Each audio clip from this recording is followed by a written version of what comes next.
Hello guys, good morning. Ari kami karon sa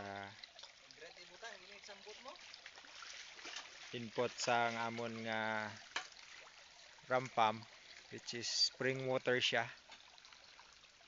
Galing sa tubod, no? Ayan. Galing sa ilalim which is naka-filter yan sa mga sediment. Galing sa ilalim ng lupa. So ito yung ito yung sapa. No? Ayan.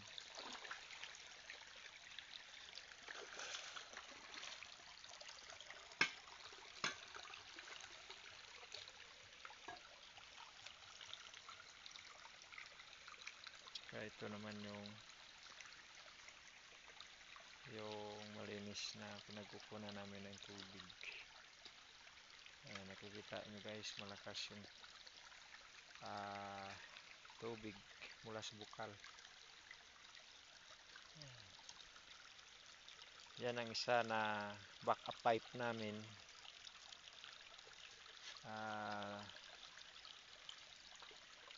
One half yan, one half na pipe. Backup lang yan.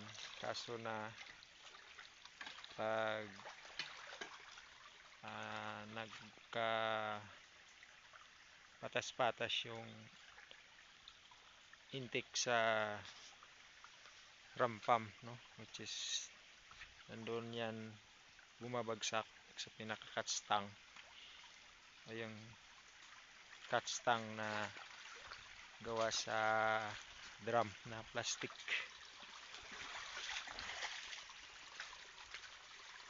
Ayan. Tsaka ito yung isa pa na input dito na bukal pa rin. Ayan. Malinis na tubig yan. Ayan.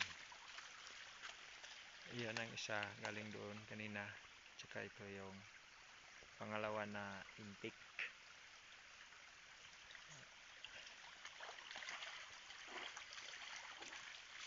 So yan. So yan ang malaki na black hose o uno yan. So bali dalawa yung intake namin papunta sa pinaka-catch tank ng ram pump. So pupuntahan natin yung pinaka-catch tank nito andun sa ibaba.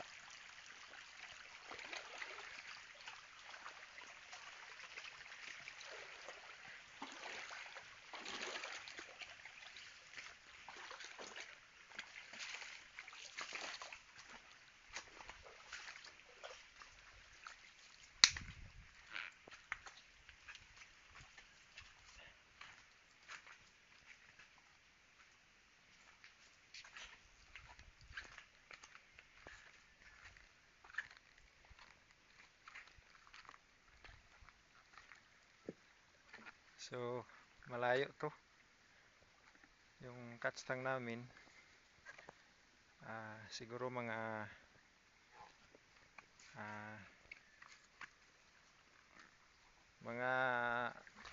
100 meters simula sa bukal.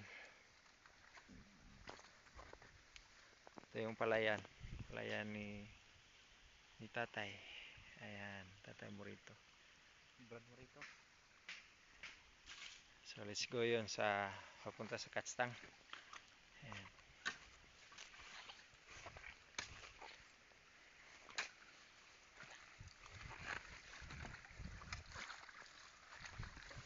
Ayan.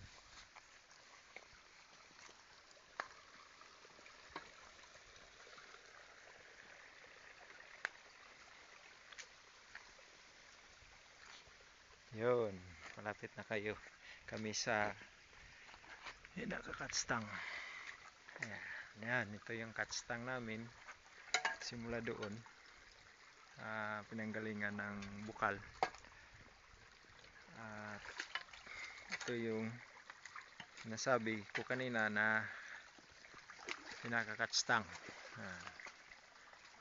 So, yun yung tangke namin sa rampam. Yan. So, kung nakikita mo yun, yung sa taas, yun ang uno na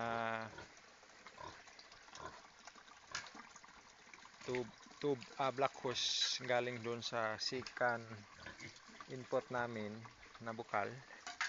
Tsaka yung nasa una yung 1/2, yun umuuso, yung pumapasok sa pinaka PVC pipe. Ayan. Kaya yan, bali dalawa yung intake namin sa catch tank drum. Ayan. Saka ito ang overflow, no? Para umapaw, so just in case na mapuno yung pinaka drum. Ayan. Saka kung titingnan natin sa kabila, no? Ito na yung input na naman papunta sa pinakarampam namin doon pa sa baba. Ayan. Ayan.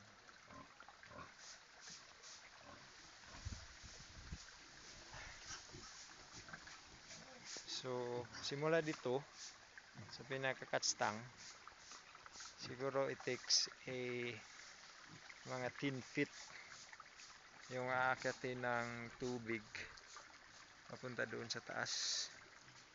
Ayan. Ayan. Ayan, nandyan pa ang aakyatin ng tubig simula dito. Pero catch-tank pa lang dito. So titingnan natin yung pinaka mekanismo na mismo, yung rampam na actual nandun pa sa baba. Galing dito sa catch-tank, no? Tingnan natin yung dulo nito sa intake papunta doon sa rampam. So ito yung ito yung tubo.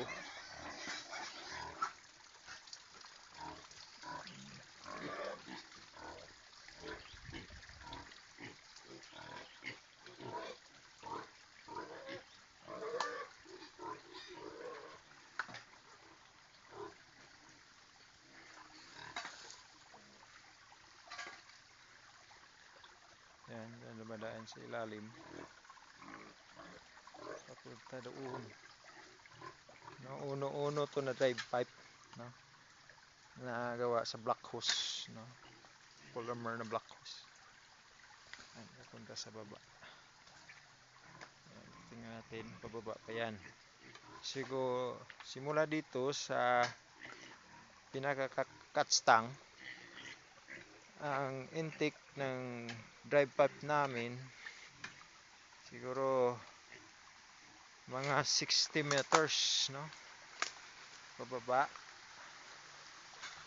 punta sa pinaka mekanismo o rampam. Yan. So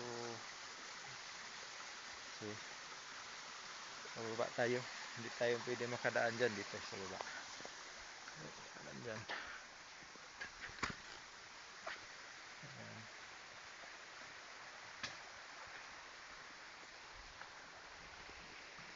So nandito. Ayan.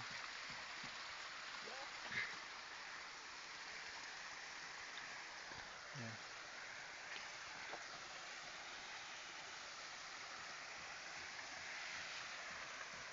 Tingnan mo mula doon sa pinaka-catch tank, nandito na yung pinaka-drive pipe namin, yun papunta sa baba. Susundan natin. So mga yung sabi ko, mga 60 meters, no? Simula sa pinaka-catch tank hanggang dito sa rampam.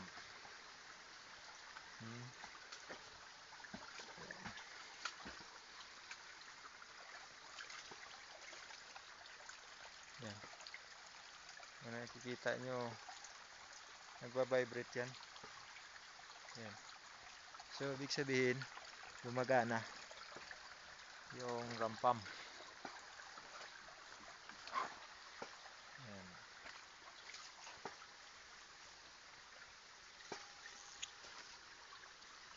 Yan guys. So, ito yung daan. Mula doon. Ayan, mula doon. Papunta dito. Hanggang doon. Ayun. Yan ang pinakarampam namin. Dito yan. Ayan. Ayan. Yung last time, yung sa episode 2 namin, ito yung rin ang ginamit. Subalit, hindi yon na-accomplish ni gusto yung episode 2. Dahilan nga, walang enough na supply para i-feed dito sa rampam, no? Na malinis na tubig. Kasi yung supply na sinubukan namin nung episode 2 is ang input is 1/2 lang, no? Simula sa malinis na bukal ng tubig. Kaya hindi nag-success, no? Kaya ginawa namin ng paraan na matapos rin kung paano mag-work ang DIY namin na rampam. So ngayon, ginawa namin ulit ng panibagong document, at saka ito na yun. So ito na yun. So kung titingnan natin, sa ngayon gumagana yan. Ayan. Yung pressure nito simula doon sa pinaka-catch tank, kung isasara yung delivery pipe, no, ito, ang pressure aabot ng 50 psi yan, no? So 50 psi. Pero pag i-open, nandyan lang sa 26 to 28 psi. So ibig sabihin, open na yung delivery pipe namin. So yun ang pinaka improvise na DIY rampam namin na ginawa. Ayan. Saka kung titingnan natin, yan, yun ang delivery pipe namin na 1/2 yan. Papunta yun sa taas. So ang inlet namin sa rampam o drive pipe is uno yan, no? Mayroon siyang check valve, whisk valve, tsaka pressurized tank na DIY din na ginawa namin. So tubo yan na numero 3 na GI.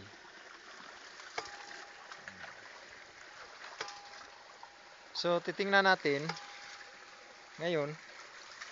So kung nakikita ninyo, ganyan kalakas yung pressure simula sa pinaka-catch tank ng drive pipe namin, no, hanggang dito sa rampam.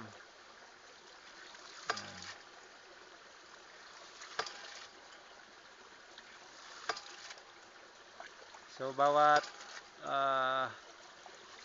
buga niya, saka tuwing naglalak, nakikita nyo na yung tunog, no, ang nabibuild up na ingay ng pressurized tank, malalaman mo na mayroong karga na hangin, na yun naman ang tumutulak simula dyan sa delivery pipe papunta doon sa packet na yan sa bukid, no? So susundan natin yan kung hanggang saan yan, saka kung gaano kalakas yung tubig na ah, binibigay galing dito. Yan. So yung aakyatin yan simula dito, siguro it takes mga 15 to 20 meters yan, no? Sapat to pinakababa to ayan, doon pa yan sa pinakataas-taas doon. Ay, kung tingnan mo yon, sapa na dito lalim. So, sundan natin yung delivery pipe paakyat sa taas. So simula dyan,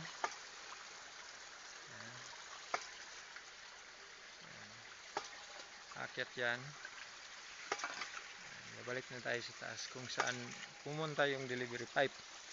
Yung delivery pipe namin, aabot yan ng 100 90 meters yan paakyat doon sa pinakamataas. Ayan, tumatawid dyan sa puno ng kahoy na yung sinasabi nila na bulo bituon, no? Dito sa amin. Yan, so pinalagpas namin. Kung nakikita nyo, yan ang drive pipe kanina. Ito naman ang delivery pipe. Paakyat doon sa pinakataas. Yan. Kung titingnan natin yan, aakyat tayo dito. Kaso, wala tayong madadaanan dito.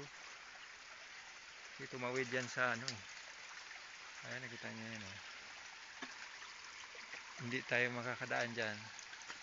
Dahil nga, matarik. Titingnan natin. Ha? Subukan natin. Akyatin natin. Para malaman natin kung kaya ba. Ayan. Ito na. Akyat na tayo.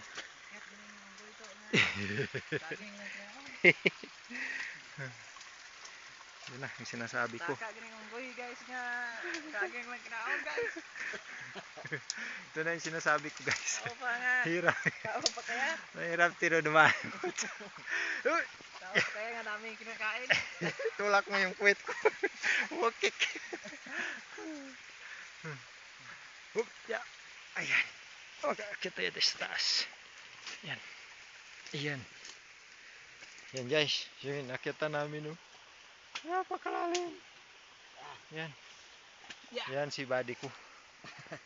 Umakyat din. Ayun. Akyat muna. Susunod natin. Saan pumunta? Andun, kita yung mga kalabaw sa taas. Ayun. Aakyatin pa natin yan. Ayun doon. Sundan natin yung ano. Yung pinaka delivery pipe. Ayun. Ayun. Ayun.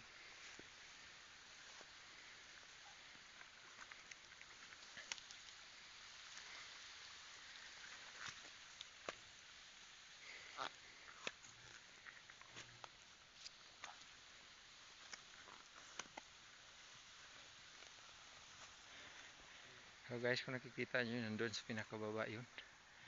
Nandun sa baba ng sapa yun. Nandun sa pinakababa. So kung titingnan natin, akyat yung tubig doon. So simula sa rampam, mga 15 meters ang akyatin. It takes 90 meters na delivery pipe. Papunta dito. So ito yung nakataas. So yon ang drive catch tank kanina. Ayan. Ayan dyan. So dyan nagsisimula ang intake ng rampam. No? Tsaka from that position, no, it takes 60 meters na drive pipe hanggang doon. Tsaka simula doon Ito naman yung delivery pipe na inaakyat natin, no? Tinitingnan natin yung saan ang pinakadulo nito. Ayan, yung sinasabi ko na aakyatin na it takes 15 meters. So yan, nandito na guys. Maakyat na tayo sa Matarik. Ayun. So guys, kung nakikita nyo, sa dami ng mga nakasampay na damit na bagong laba. Diyan yan, nanggagaling sa pinakadulo nito. Diyan sila naglalaba. Ayan, diyan ang delivery pipe. Ayan. Susundan natin yan. Doon.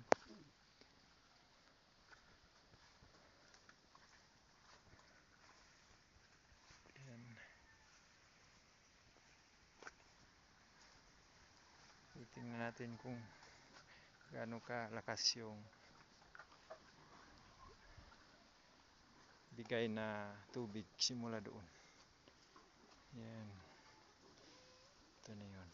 Malapit na tayo. So nandito na kami sa bahay na ni tatay. Sa dami ng mga nakasampay na bagong laba na mga damit. Dito yan ang gagaling. Ito yan pinaglalabahan sa dulo nito. Ayan. Mula doon. So ito na yun. Ayan. Ayan. Ayan. Ayan. Ayun. Yan yun. Pinakadulo. So dito naglalaba ng lahat ng gustong maglaba, magigib. Dito na sila kumukuha. Ayan. So yun. Yun ang lakas ng yun ang lakas ng puno na rampam.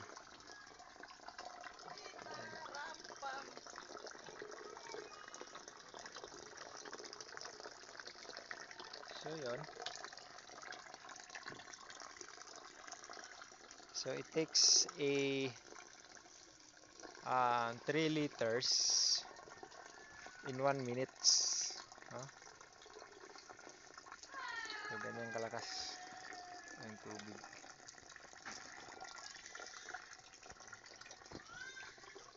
So yan ang nagsusupply sa ilang bahay dito mula doon sa pinakababa. Ayan.